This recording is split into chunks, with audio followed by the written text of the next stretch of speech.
I hate to say this, I really do, but the Alabama Dynasty as we have came to know it is falling off. Or is it?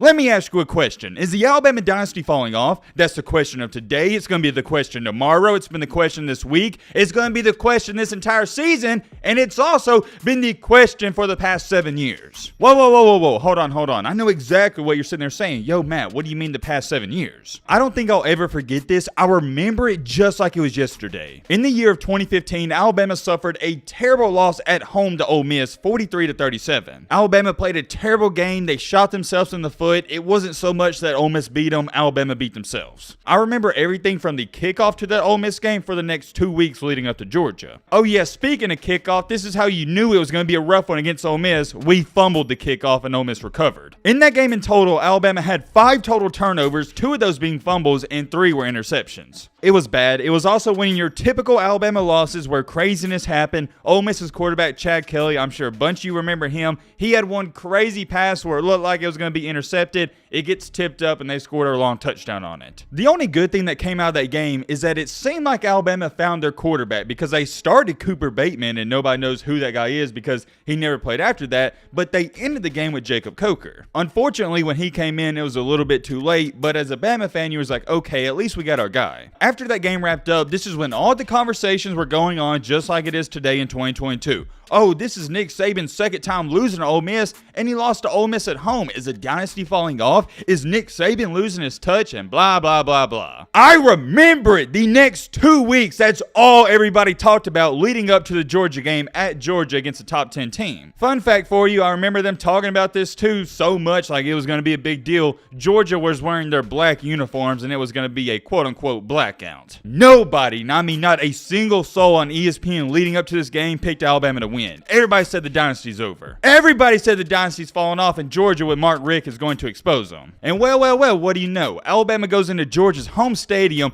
and destroys them 38-10. And trust me, it wasn't even that close. It could have been worse. The only reason it was only 38-10 is because it was rainy and sloppy conditions and Alabama just wanted to get out of there when they had the game in hand. Now I know what all you were sitting there thinking. Yo, Matt, that was 7 years ago and that was a meaningless regular season game. Why do you remember every single little detail? Well, my friend, I'm glad you asked that question, and I have a great answer. As a Bama fan, listening to how people talked about our program, talked about Nick Saban leading up to that Georgia game, it's a feeling I can never forget. Also, to go along with that, as a Bama fan, watching that game against Georgia, watching us destroy a team that everybody thought was going to beat us, I'll never forget that feeling either. It was magical. It's something you have to experience for yourself, and I'm sure college football fans all over the country, you have a game like this. To me, maybe not to you, but to me as a Bama fan, it was more than a regular season win. It meant a lot to me because our team was being doubted. We were actually underdogs in the game, not just underdogs by the ESPN analysts, but we were betting underdogs. Everybody counted this Bama team out. They don't have weapons. They don't have a good quarterback. They don't have this. They don't have that, and blah, blah, blah, blah. To make a long story short, after the game was over, and this was the sweetest part when I tell you it, all these ESPN announcers and whoever, they apologized and they all vowed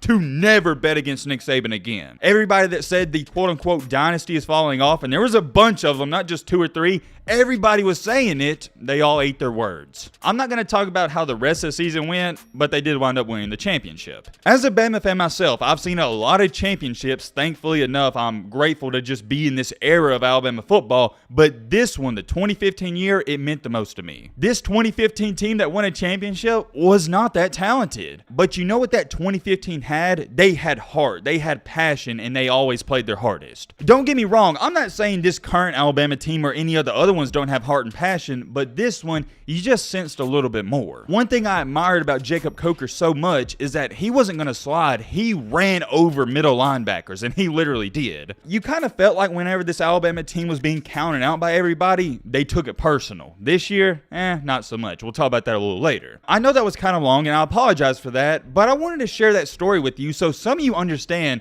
This isn't the first time that the quote-unquote dynasty has been falling off according to all these people. Come on, man, don't act dumb. They start up this BS conversation every single time Alabama loses a game. Every single year, if Alabama loses a game, oh yeah, the dynasty, it looks like it's falling off. Nick Saban's losing his touch. Here's my response to that. Really? How many times does Nick Saban have to teach you a lesson? What have I told you guys? I have 4 people that I never, under any circumstance, bet against or count out. Tom Brady, Tiger Woods, LeBron James, and Nick Saban. You don't bet against those 4 people. I don't care what the circumstance is, and I can't emphasize that enough. Let's get on to the main question, though. Is the Alabama dynasty one of the greatest, if not the greatest dynasty in sports history, falling off? Oh, I think some Bama fans, you might not like me after this one. Yes and no. Those are my answers. Remember, the question that everybody's asking is the dynasty's falling off, not if the dynasty is over. So technically, I think it is falling off, and I'll explain why. I'm not going to pull up the quotes and whatnot where he said this, but he's made it clear at max, he's probably got about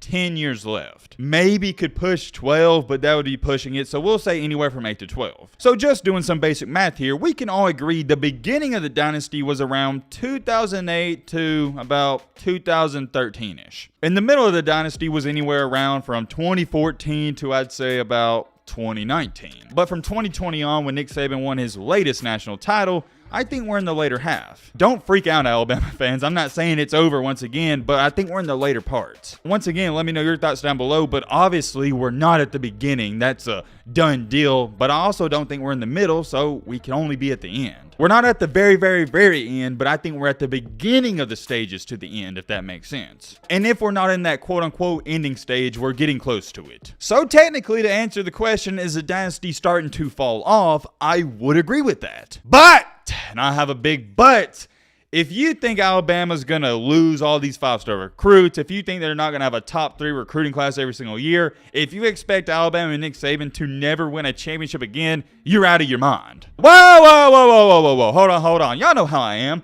I can't just say something. I can't just say an opinion without some facts and evidence to back it up. You know your boy Matt has his crazy facts to bring up, so let's take a look at them. I found this one the most interesting because what have I told you all throughout this season and last year? I don't think Alabama's playing bad. I think they're still a good football team. It just almost feels like everyone else in the country, they're starting to catch up to them. Alabama is no longer a dominating team. They're not dominating their opponents. You don't want to believe me or take my word for it? Well, here's some facts. Against SEC opponents, Alabama in their last 17 games has 10 single-digit wins or losses. But in their previous 54 games, they also only had 10. You see what I'm saying? I'm not crazy, and you're not crazy for thinking it either. Everyone else in the SEC, they're catching up to them. And I know everybody's going to try to bring this up, but I don't think it's as big as a deal as everyone tries to make it out to seem. I think the NIL and the transfer portal, it doesn't have too much to do with it. I said deal with it. I meant to do with it. You get what I'm trying to say. And the reason I say that is because if Alabama was falling behind in recruiting, yeah, we can make that argument, but they still got normal recruiting classes lined up. And I don't understand why people try to say, hey, the transfer portal is hurting Alabama, because they're getting great players from the transfer portal. Let me remind you,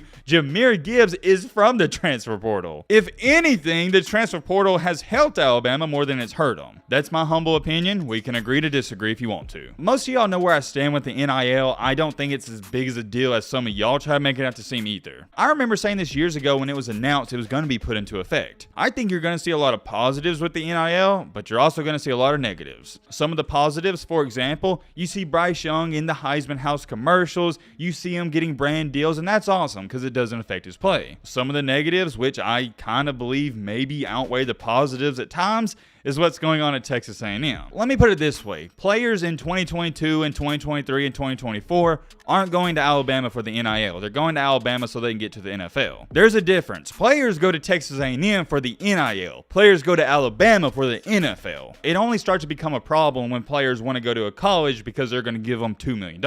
Alabama and Nick Saban have made it very clear they're not paying players. If they get a brand deal or a sponsorship, that's outside of Alabama's control. And trust me, I get it. $1 million, $2 million, it's a lot to people like me and you, but to these players who have a great shot at getting to the NFL, that is chump change. In life, you never want to play the short-term game. It's better to play long-term. What's the point of going to Texas A&M and getting $2 million when if you go to Alabama, you get developed and you get to the NFL, you can make $20 million? Here's another interesting thing I saw on Twitter. So what you're looking at on your screen, you're probably confused, but it's a play sheet from whenever Tua Tagovailoa was a quarterback in 2018, that offense. In the yellow, that's when Alabama scored a touchdown. Yeah, you don't gotta be a rocket scientist to figure out they scored a touchdown on dang near every drive. I remember that 2018 year, we beat the dog crap out of every single team. It wasn't even fun to watch. I've had more fun watching games this year and last year just because they're close. Yeah, it sucks to lose, but hey, it's more entertaining. Here's one thing I've noticed, and you can put this blame on Bill O'Brien if you want to, and I understand it.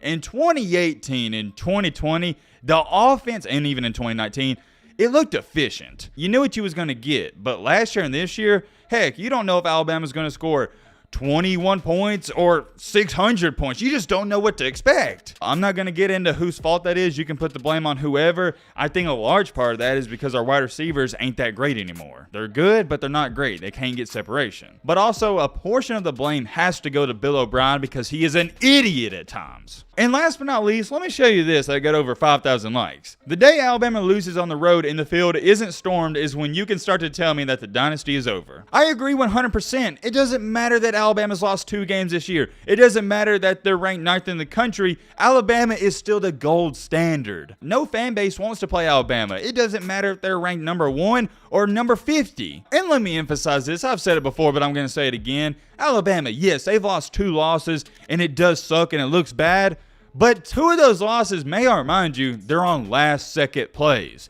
Alabama's not getting drum rolled out there like Clemson against Notre Dame. But hey, nobody wants to talk about that. That should tell you the dynasty isn't over. Nobody's even speaking about Clemson losing by 400 points to Notre Dame. Why is that? Because nobody cares. Clemson isn't a dynasty. Alabama is a dynasty. So until people quit making it a big deal that Alabama loses a game on a walk-off play twice, they're still a dynasty. You don't doubt Nick Saban, and check on what Lane Kiffin had to say about Paul Feinbaum saying that Nick Saban's dynasty at Alabama is closing. Kiffin said, "I call it goat fuel, the opposite of rat poison. You're just giving him the goat fuel, which for him, that works, and he goes and proves him wrong every time." That's what I'm talking about, and I think 93% of you watching this, you know not to doubt Alabama and Nick Saban. I personally don't think the dynasty is close to falling off. Are we in the beginning of the end stage? Maybe. You can say yes to that. But don't expect Alabama to be irrelevant anytime soon. This Bama team is just simply not as dominant as they used to be. I am very curious. Let me know your thoughts down below. Is Alabama falling off? Is everybody overreacting?